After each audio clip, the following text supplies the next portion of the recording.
Election day is right around the corner. Whatever beliefs you hold or whichever candidate you're voting for, make sure you exercise your right to vote if you're an American citizen.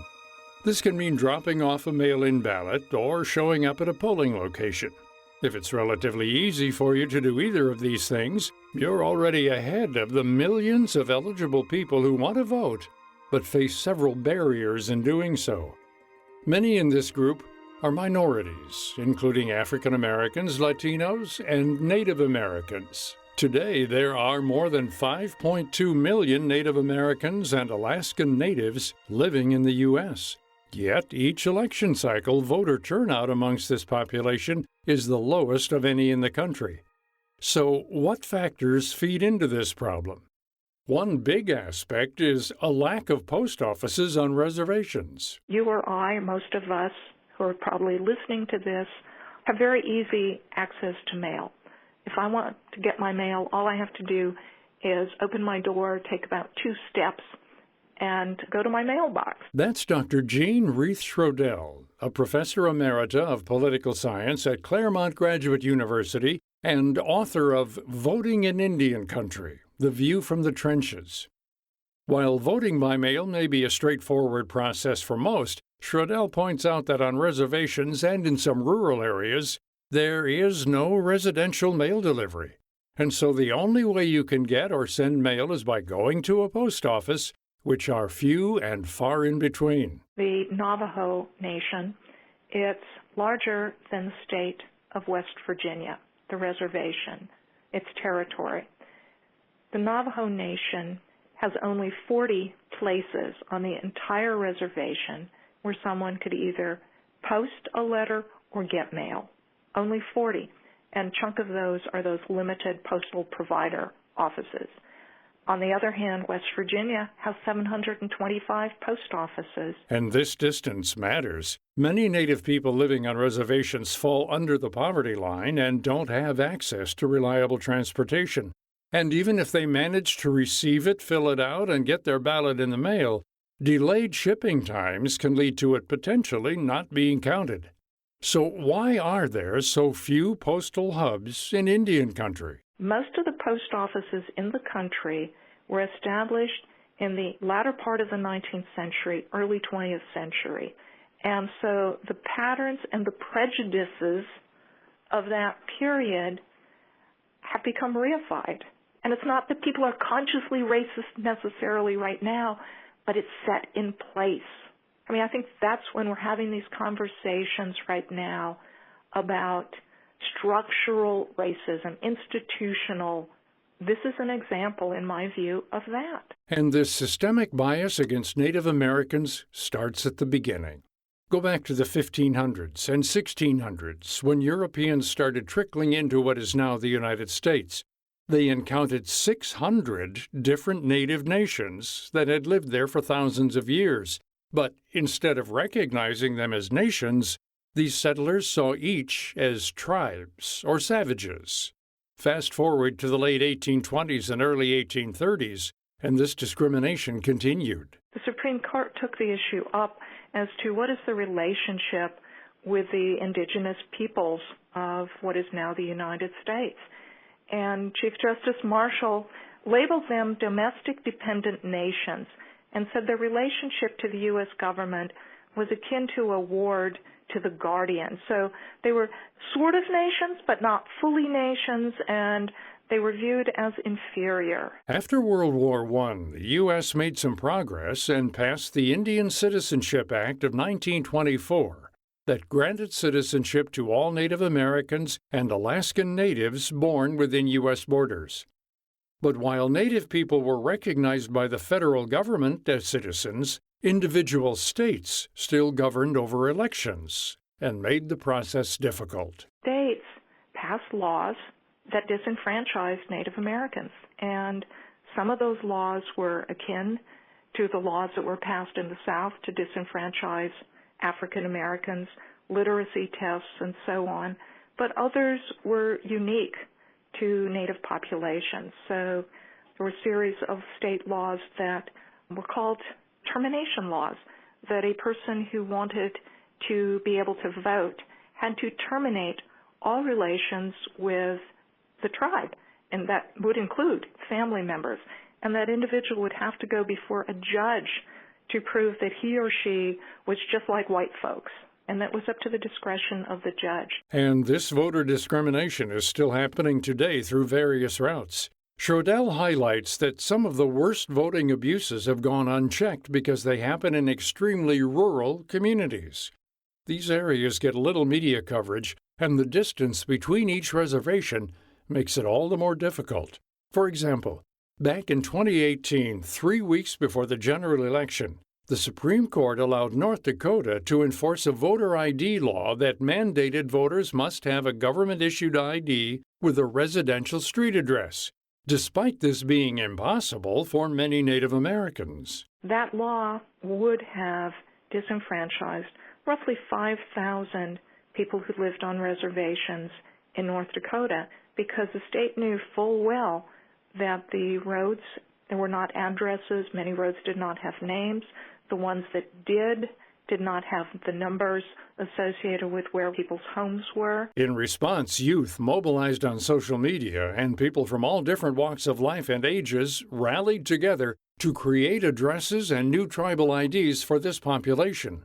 The result? In 2018, the vote on reservation precincts was higher than it had been at any point in previous history. Along with Schrodel, Dr. Brian Joseph Gilley is optimistic about voter turnout in this year's election.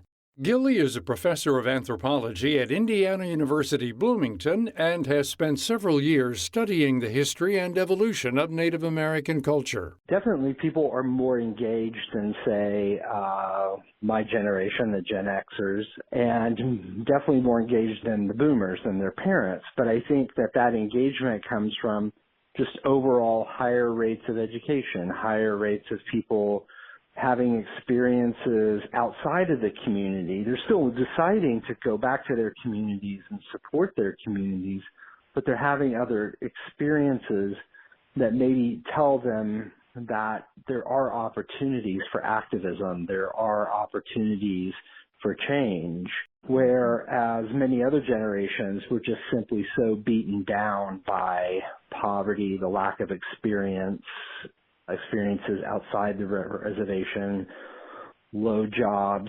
isolation. Gilley is a father himself and sees firsthand how passionate his 24-year-old is about the issues at stake in this election. It is the single most important thing to them right now. It's all they talk about. My daughter is a Native young person, and she is most concerned about the environment.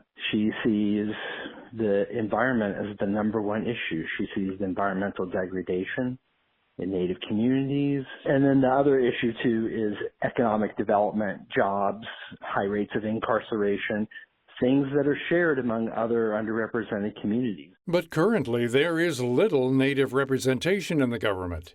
There are 4 Native U.S. representatives in the House and 0 in the Senate, because only states can send senators.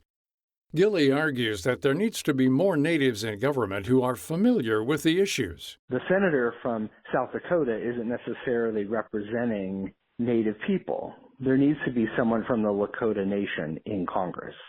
And states are constantly trying to limit what Native nations in their states can do.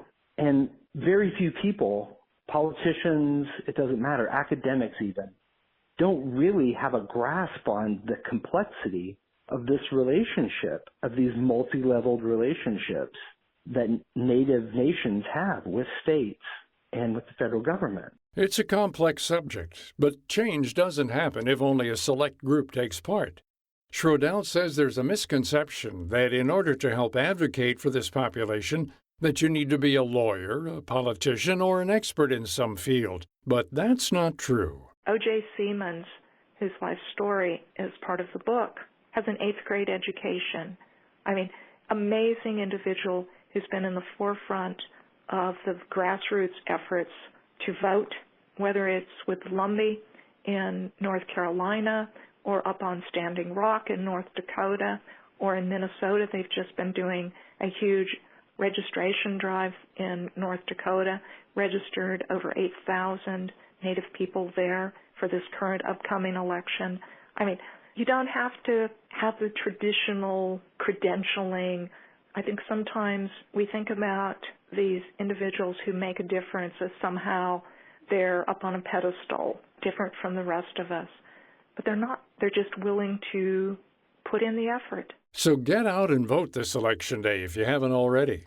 Participating in U.S. elections is important to creating diverse local and federal leadership that represents the makeup of the American people. To get more information on how and where to vote, visit usa.gov/voting. You can also learn more about all of the candidates on your ballot by visiting ballotready.org or isidewith.com. Find out more about this topic and our guests, Dr. Jean Reed-Schrodel and Dr. Brian Joseph Gilley, by heading to viewpointsradio.org. This segment was written and produced by Amira Zaveri. I'm Gary Price.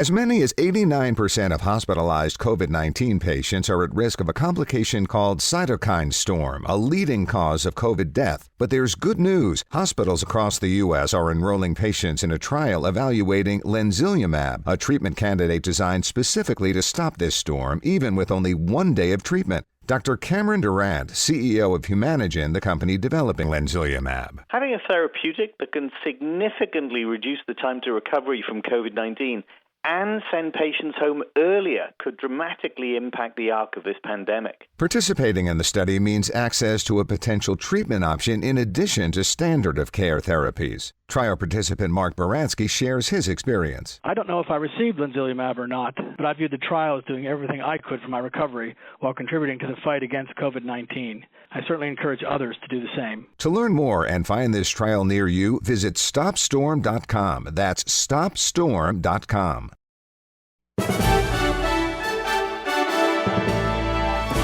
And that's Viewpoints for this week. Viewpoints is a production of MediaTrax Communications. Follow us on Twitter, Facebook, and Instagram to learn more about upcoming shows and find a library of past programs on Apple Podcasts, Google Play, and Spotify. Plus, you'll always find previous segments and more information about our guests at viewpointsradio.org. Join us again next week for another edition of Viewpoints. Coming up on Viewpoints. When we focus on technologies, it's often actually the affluent in society who get to adopt the new technologies, like if you think about the Tesla electric car, for example. The state of climate science in the U.S. Then, a fair amount of people do experience what sometimes is referred to as compulsive buying or compulsive shopping. A lot of studies now show that about 5% of all people may experience problems like that in their lifetime. The downsides of shopping till you drop. I'm Marty Peterson. And I'm Gary Price. These stories in depth on your public affairs magazine, Viewpoints.